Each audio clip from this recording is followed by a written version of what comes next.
Mark Aaron Polgar on behalf of the ACRL National Library Marketing and Outreach Interest Group. We're here today with John Jackson, Outreach and Communications Librarian at Loyola Marymount University, and we're here to ask a couple of questions regarding his new position. So thank you very much, John, for speaking with me today. Yeah, no problem. It's a pleasure. So you recently changed jobs. What attracted you to your current position and why the switch? Well, it was the right job at the right institution. The timing wasn't ideal. I'd only been at Whittier College as the instruction librarian for the past 2 years. And I was really starting to kind of hit a stride there in terms of my relationship with faculty and some of the programs that I had implemented. But, and on top of that, my wife and I had just had our second baby, like the month before or the month after. But it was the right institution. I know so many librarians here at LMU. I've always been a really great admirer of the type of programming and the work and the scholarship that they do. And the job was right too. I mean, I really like talking about libraries. I like writing. I like finding creative ways to connect our students to our resources, just to let them know, like, hey, it's, we've got this stuff going on and you should check it out. I mean, that's the kind of thing that makes me excited and gets me out of bed in the morning. So it was really just hard to pass up. Okay, good. Thank you. How is your current position different from your previous position?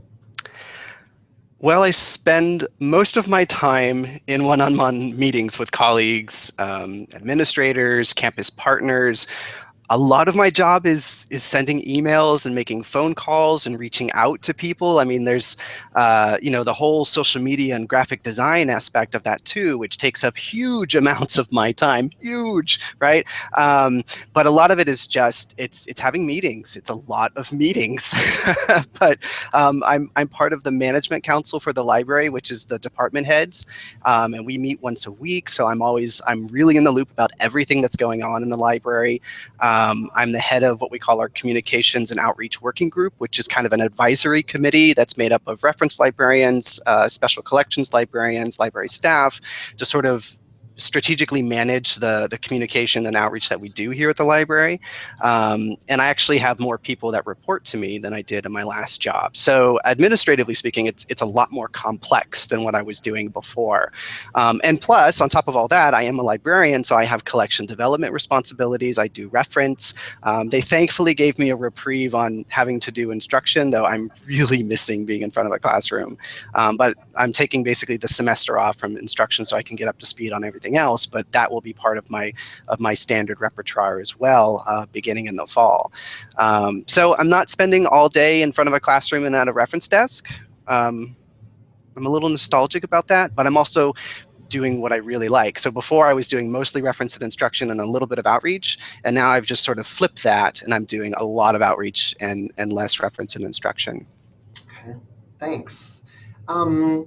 The last question is, what are some of the challenges in your new position? And are there any new skills that you have to learn in this new position? Email.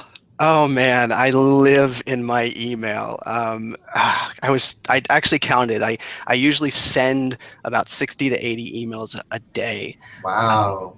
Which I don't know. For me, that's a lot. That might be like nothing for some people. But for me, it's like, I can't imagine that's where my time goes. It's amazing. So this job is a lot more administratively focused than I originally thought it would be. But to be honest, I kind of like it. I mean, I see projects cycle through my workflow much quicker than they used to, so I can see progress kind of happening in real time.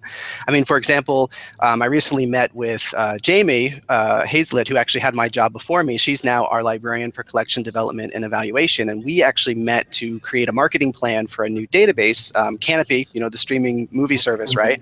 So we decided, okay, we're going to strategically do a rollout of this database to make sure that we're communicating to the right people at the right time in a timely fashion. And so we sat down, we met twice to sort of develop a marketing plan, and then we started rolling it out. And within a day, I had people, faculty and students, contacting us saying how much they loved the service and they were so excited we had it. And that hadn't happened before with any new database we added. So the fact that we just strategically planned it out made a huge difference. And like I said, it was immediate. And it's not to say that things like the OED Online are not sexy. So maybe a lot of it had something to do with the fact that it was streaming movies as opposed to, an online dictionary.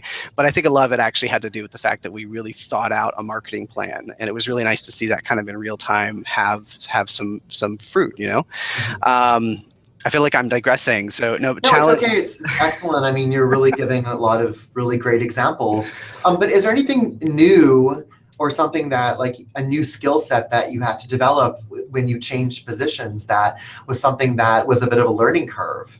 Oh, I'm definitely learning to be a graphic designer. It's not something that was part of my skill set before. I mean, I could whip something together in Canva, but I'm having to spend a lot of time in Adobe Creative Suite, which I've never really used this heavily before. It's actually kind of one of my summer projects, is to sit down and really get into the guts of some of that, of InDesign and Photoshop, and really try to get that under my fingertips in a more habitual fashion. So yeah, that's been a huge learning curve. I'm trying to think, I'm learning about all the different ways that you can get your message across. I'm expanding my repertoire. It's not just social media blasts. There's phone calls. Who would have thought phone calls are so amazing for communicating information? So I know. So I'm relying on a lot more tools than I used to, which is kind of nice. And I'm learning a lot more about, the delicacies of person-to-person communication. Sitting down in front of someone, which, not to say I didn't have that skill before, but I'm used to, it's me and 30 students as opposed to me and one faculty member. I'm just doing a lot more of that than I was doing in the past. So I'm learning some of the soft skills that come along with that. But yeah, it's been fun. I'm liking it. Great. Thank you so much for taking the time to talk about your new position and some of the challenges that you face, and just, I guess, the transitioning from mostly like a public services librarian to being just behind the scenes and working on marketing and outreach projects. So it's very, very fascinating to see all the different kinds of marketing and outreach and communication librarians that we have on the Facebook group. We are going to post this video on the Facebook group, and you're an active participator on the Facebook group. That's why we wanted to reach out to you and interview you this afternoon. So thank you so much for taking the time to talk with us. We really, really appreciate it. And hopefully we're going to be doing future videos with other frequent posters on the Facebook group. Yeah, so thank you very much, John. Sure, it's been my pleasure. And really, really, really appreciate it. And I've really learned a lot about the intricacies of different marketing and outreach and communication librarian positions. So thank you so much. Thank you too. Okay. We're going to post this very shortly, and please look out for another video coming shortly. Thank you.